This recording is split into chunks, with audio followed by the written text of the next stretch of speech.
Hello everybody, so this is a 10-year-old shower that we built in Maple Grove, Minnesota. So looks nice, bench, body massages. One problem, it's been 10 years and the water is coming somehow. Maybe it's not water, maybe it's just vapor, but see, all this baseboard has been deteriorating and all area over here is wet. So we put clear silicone bead over here on this crack.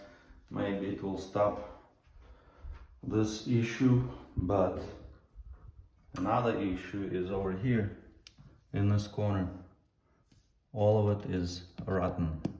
So typically when we install sheetrock, we stop it over here in the middle between this corner, and Durock stops over here.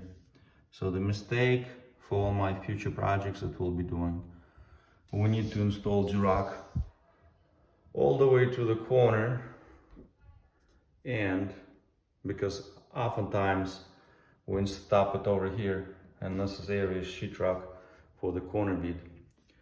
So it's better to install Durock all the way to this corner so it doesn't rot, and it's better to run the tile all the way to the corner as well. Maybe it's not gonna look as aesthetical, but this area would never rot.